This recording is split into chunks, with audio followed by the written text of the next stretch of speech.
Jim, everybody.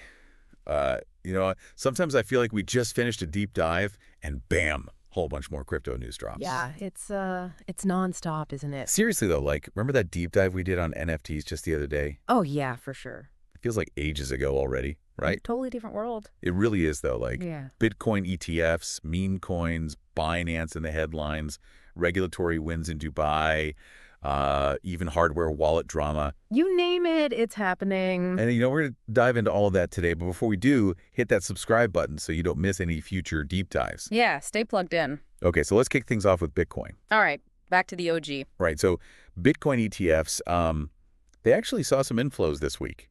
Oh, wow, really? Yeah, after a pretty rough stretch, Yeah, it's been a minute since we've seen green like that. Yeah, and I got to wonder how many of you out there felt that dip. Oh, I'm sure a lot of people were sweating it. I mean, I was keeping an eye on it for sure, but what's really interesting is that this upswing is happening while the rest of the world is super uncertain. Oh, absolutely. All those macroeconomic and geopolitical concerns are definitely weighing on people's minds. Exactly. So it kind of makes you think, is Bitcoin starting to look like a safe haven asset?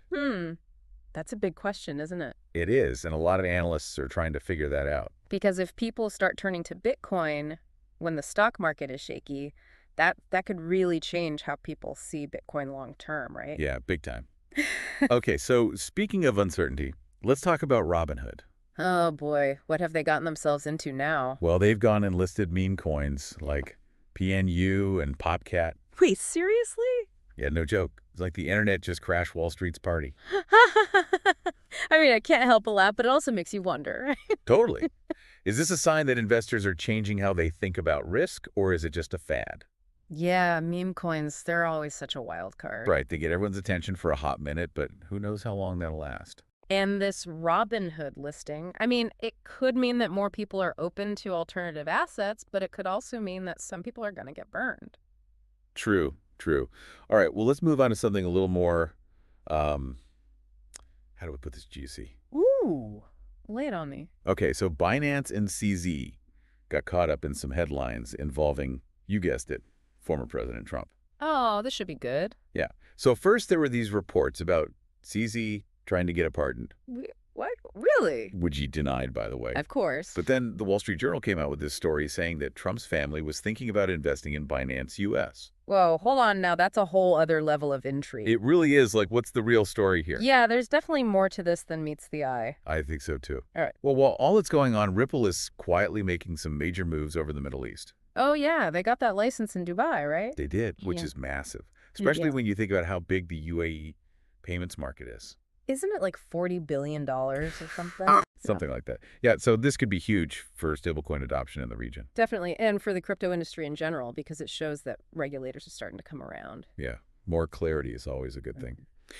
Okay, let's shift gears to the institutional side of things for a minute. Sounds good. So, BlackRock, the biggest asset manager in the world. Yeah, the giants. Well, their tokenized treasury platform, BUIDL, just hit $1 billion in assets under management. Wow, $1 billion with a B. That's incredible. It is. And to put that in perspective, it's now the biggest player in tokenized funds, even bigger than USYC. So basically, BlackRock is saying tokenization is the future.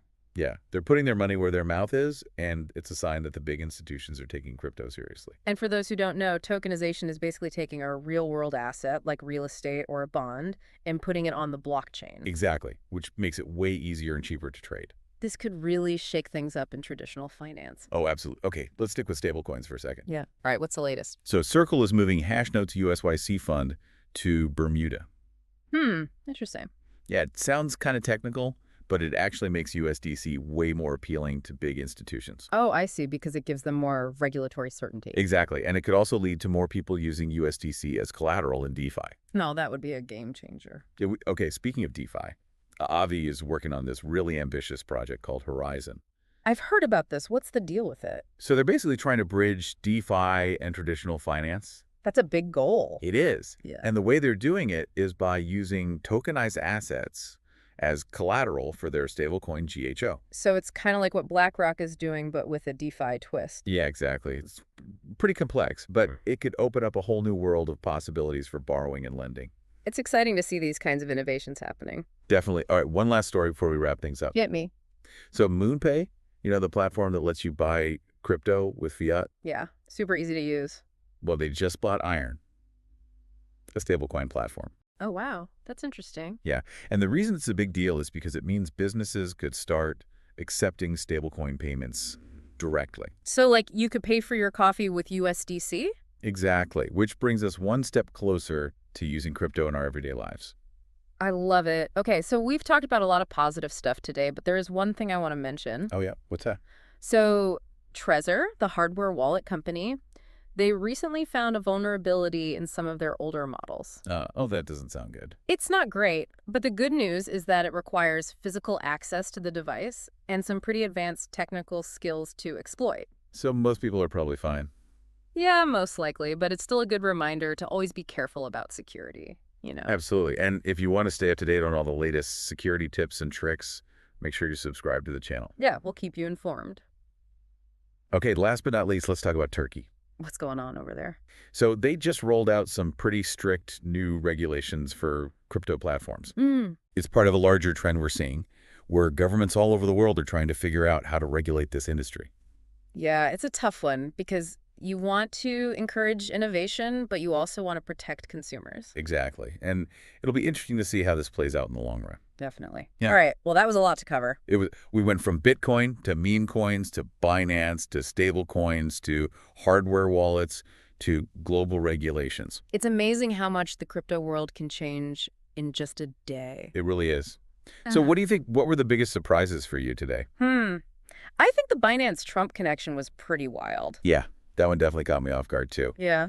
But what about you guys? What stood out to you the most? Let us know in the comments. And don't forget to like and share this deep dive with your friends. Yeah, spread the crypto love. Yeah. And as always, stay curious, keep on diving. We'll see you next time.